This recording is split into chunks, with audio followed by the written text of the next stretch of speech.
Hello and a very warm welcome. Today we have a very special guest with us, none other than the newly elected chairman of the Sansad Ratna Award Committee, Mrs. Priyadharshni Rahul is joining with us. Ma'am, namaste. Thank you for joining with us and thank you for giving your valuable time. So, ma'am, let me ask you by like how did the journey begin from the Sansad Ratna? You are a member of the Sansad Ratna Awards Committee, and there has been a 13 long year of giving the awards to the parliamentarians as well. Now you have become the chairman. So from where did the journey start, and like how did you get interest into this political awards committee, man?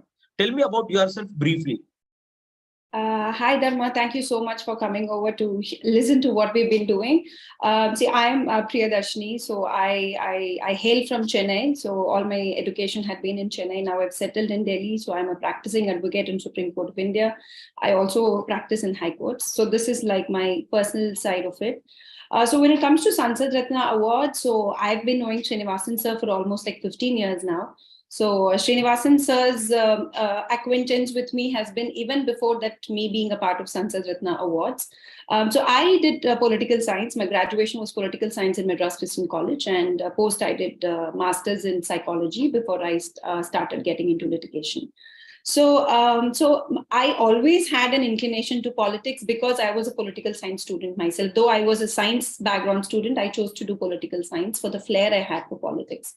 And secondly, when it comes to Sansad Ratna, see, this is a unique combination of people who have come together from various professional backgrounds with just a belief that there is a system in place, and it has to be very important for us to have that optimistic perspective when it comes to taking the country forward. So the political system per se, when you want to say somebody, what is your profession, the politicians may not feel very comfortable calling themselves as a politician, because that is a tainted, unfortunate image that we've actually created to the term politics itself. So, but Sansad Ratna looks at to a different perspective altogether. Kind of, we celebrate the political performances, we celebrate politicians, we celebrate the wonderful work. So why is it I was very inclined to be a part of Sansad Ratna is because right from school, I was into Bharat Scouts and Guides, I was in Duke of Edinburgh, I was in NCC. So I think right from my standard of fourth, I have always been inclined to socially aroused organizations. So I was the first NCC cadet to be leading the contingent in the Republic Day Parade for Tamil Nadu Andaman Nicobar contingent in RDC, in the Republic Day Parade in Delhi. And I was deputed as the Youth Ambassador of India to UK. So kind of I had represented India at a very young age in UK. And I was also the Bharat Scouts and Guides President's award recipient. I've also got the International Award for Duke of Edinburgh. So these kind of combinations have always given me an impact that I usually don't crib out of the system which is available. I look out for opportunities to making it a better place to stay in. So I think we couldn't have asked for a better organization than Sansad Ratna to probably collaborate with my hard work, which I've been doing since a child, and my vision of having, I really I'm a very faithful person when it comes to, I believe that India or a nation like India has can never break down. You know, we only have to grow, and it is only the minds which is going to take it over. Okay.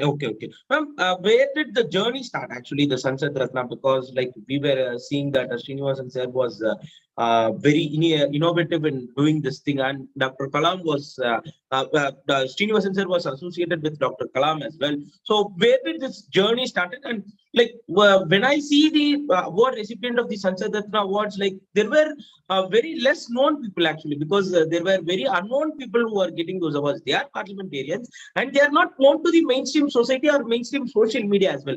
How do you find these people, especially because like okay, if a person like Shashi Tharoor is getting an award, okay, we know very well what he is doing and it is getting published and it is getting even told as well. Okay, so but the award recipient for Sansad Ratna Awards, they are very in a different kind of manner, and I don't see they are either popular in social media or either they are popular in the mainstream media as well, but they are popular in their own constituency and their own people as well.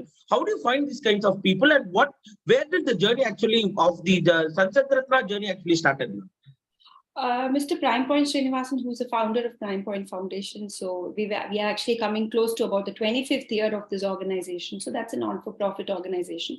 So Sir had been a banker and then he took a voluntary retirement because he wanted to take it as a full-fledged passion of what he's doing right now. So under the umbrella of Prime Point Foundation, there are various initiatives that we get to do. We have Digital Journalist Association of India. We have Next Gen Political Leaders. We've got Sansad Ratna Awards Committee. We've got PreSense. So there are multiple things that we do under the umbrella of Prime Point Foundation. And when it comes to Sansad Ratna Awards, actually Srinivasan sir was a very close acquaintance with Dr. Kalam, even before he had become the President of India. In fact, it is a matter of pride to tell you that the acceptance of Dr. Kalam to be the candidate for the presidentship was announced by Srinivasan sir as his public relation person. So, so his acquaintance with Kalam sir had been very close, and there have been a lot of discussions they've been having constructively. So that was the time when Somnath Chatterjee had to step down from the speaker position, and then that was a very moving speech. I'm sure you would have had a look at it as well. That he was not very convincing the way the entire parliamentary system was running. Probably there was a less of decorum which was being followed and stuff. So on this topic, when there was a discussion between Dr. Kalam and Srinivasan sir, so then they came up with an idea saying that it is important. See, we are in a parliamentary system. I think this is the best of the system we can ever ask for. And we are the largest democracy in the world, and we've been proving that we are the best of the democracies which is actually running. But right now, if there is a contingency or if there is a mishap, so what best you can do is you only have to see the good part of the system, so that the the good part influences the bad part to be a better place for us to stay. So that's how the Sansad Ratna Awards Committee actually started. So then they started locating the best performing parliamentarians. See, you like a politician, you don't like a politician, you like the party, you don't like a party. In a democracy, there's a politicians who are actually going to run the government. So it is important that we understand what is the necessity for a democracy to run. First and foremost is a political system. So you can't challenge the political system. So what is it you can do? You can make it a better place. How do you make it a better place? By recognizing their good work. So they were a lot of unsung heroes who have been doing work in the parliament. But very unfortunately, the media fails to capture them because it's always the bad news which gets the good space in the news forum. So technically, we wanted to see it the other way around. So when you have good performers in the parliament, so it is important that you look up to their work, you see how they are performing, and on a very categorical way. We don't give awards on the basis of perception. We don't give the awards on the basis of public opinion, but we take the data from PRS India. We do a proper analysis, and there is a procedure in which these people are being getting award. So, and then that's how these awards have been given for the past 14 years. And this year, with the grace of God and grace of Dr. Kalam and the hard work of our entire team under the guidance of Prime Point Srinivasan sir, so we've crossed the 100th mark of our award. So which means that we've given 100 awards for the past 14 years. And we're very glad it's very non-controversial because it's completely data-driven. And it's nice to get to know that the media is not focusing on them. So I think it's an answer that the media has to give it to us, that not necessarily a person who creates noise in the parliament is a performer. A person who's silent and performs is also a performer. So probably we are locating those kind of parliamentarians. And I really wish the media also locate those kind of people. Okay. Ma'am, if I'm not wrong, there are only few awards like Sansad Ratna Awards for the parliamentarians, especially because they are not recognized by the giving this kinds of awards as well. So how do they feel while receiving these awards? There are various categories of awards. Let's say Lifetime Achievement Awards in your Sansad Ratna Awards committee, and you are giving awards to the certain committee members as well. I have seen the award list actually. So, what kind of happiness are they getting? Because this is one such place where they are getting recognized. So how do they feel while receiving this kind of awards actually? See, they take it as a matter of pride. That's the beautiful part of it, because it's coming from the civil society and it is completely on the basis of their performance. So there have been a few, MPs who I get to meet them personally, who challenge me like, Priya, this year, no, I am getting this award. You see how you can stop me from. So that's the amount of competitiveness it has actually created. And there was another MP who told me the person has promised to the people at home, I have to get this award. So, I am actually performing to that extent that I get this award and go back home. And there are MPs who come and tell us, what, this award has been such a report card kind of a thing that we use it during our campaigning for elections. And openly, there had been few of votes have completely been because of Sansad Ratna Awards. So I think that's the only motivation for us as well, Dharma. See, all of us are professionals. None of us work for money. We all work for a goodwill, for just getting, this appreciation from the member of parliament saying that, you people are doing a good work and it's really motivating us. I think that's the only thing which fuels us also to keep going. And on the other hand, it is just not we analyze their data and we give them the awards. So Srinivasan sir has made it a point that these awards are also handed over to them by constitutional authorities. So right from day one, we've ensured that the constitutional authorities give these awards to them. So that adds icing to the entire efforts. So they know it is a credible effort. And T.S. Krishnamurthy sir, who has been the former Chief Election Commissioner of India, he has been a patron to us for the longest time. So he's ensured that we keep up our standards. So we always take his guidance whenever we require. At the same time, we are associated with many parliamentarians, former parliamentarians, bureaucrats, former bureaucrats, judges, former judges. So all of them just come together because they know that we are doing a unique concept and we're doing it selflessly. It is nothing that we're expecting in return. The only thing we expect in return is to see these member of parliaments come over again to receive the award. So that's the only thing. And if you see in the past, the chief guests who have been with us have been the former Chief Election Commissioners of India, have been the current Chief Election Commissioners of India, have been the former judges of Supreme Court, have been the sitting governors, have been the past governors, have been ministers. So this actually adds to the credibility of the work that we've been proving for the past 14 years, and we're sure we continue doing it. Sure.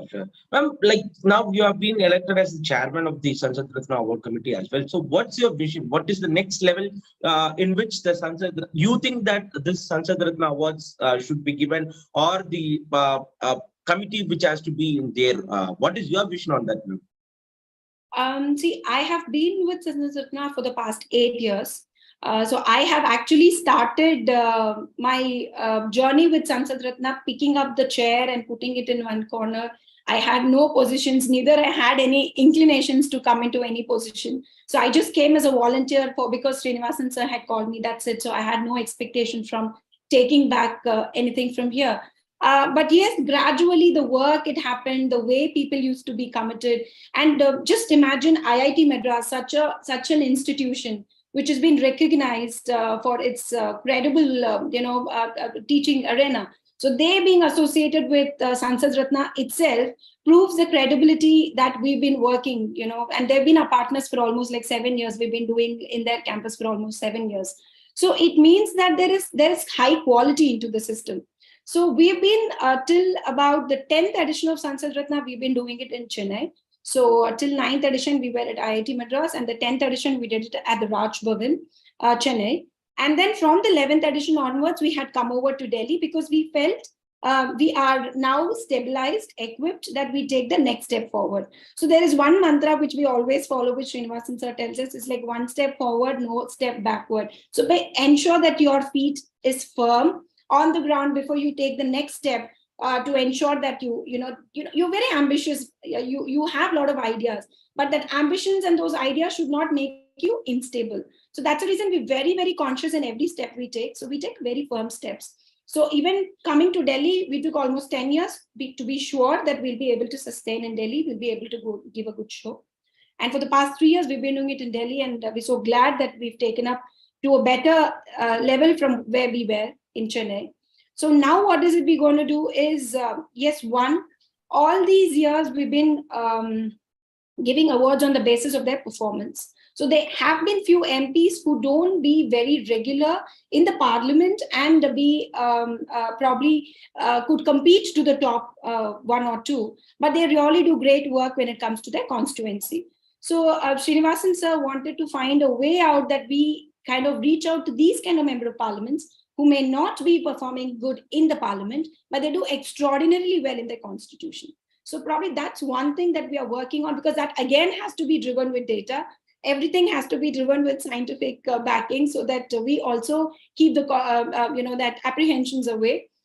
So that being the stage, so that's one thing that we actually looking at.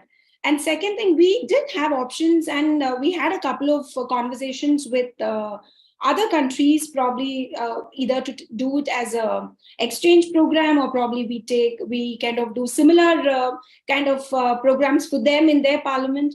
So, but that it is actually in the nasal stage, it's not much to do with right now, but probably that is a scope where we can think of. So for now, I think this is what we are looking at. Okay. So as you mentioned, ma'am, you gave the 100th award this year as well. So the next year, that is 2024, is the election year also. So what next, and what next by the Sansad Ratna Awards committee as well? See, that's what I told you, Dharma. See, what next is for 2024, you know how the session has been working this year. So we'll have to find a way out to ensure that the credibility of the awards have not been liquidated. So we have to find a way out how we have to award the performance this year. And now having the elections round the corner. So that's what I told you. Probably we will be focusing much on the work of the parliamentarians in their constituency also. But that will be only after 25. So 24, I don't think it will be able to do it. But if at all, the data permits, and we've already started doing the research in that front. So if the research happens in time, then probably 24 we may have. If not, from 25, probably we will be having analysis of the performance in that constituency as a member of parliament. There is an award committee. Like, who are the jury members? Because, like, as you told, these are the parameters. But who selects all these parameters? Like, who are the jury committees in which you are having in your committee, ma'am? See, the jury committee is headed by Shri Arjun Ram Meghwal, who's the Minister of State Parliamentary Affairs and Culture. And we also have jury members from different political parties to ensure there is political neutrality. So we have Sriranga Appa Barne, and we've got N.K. Premachandran, and we have Madam Supriya Sule as the members from the political side. And to maintain a balance between political party and the bureaucracy. So we also have one Mr. Srinivas Prabhu, who has been the former Joint Secretary of Lok Sabha. So he had been working in Lok Sabha for almost 30 years plus. So he has an expertise when it comes to the way the entire parliament functions. So this has been the jury per se. So we give the data to the jury, they do the double check, they do the analysis. And once they approve, then we kind of circulate it for the award winners. Okay. So thank you so much, ma'am, for your wonderful time as well. So friends, do check out the Sansad Ratna Awards Committee and their initiatives as well, because they are finding the gems of the society and the gems of the Indian Parliament as well. Thank you so much, ma'am, for your very good, valuable time. Thank you so much. Thank you.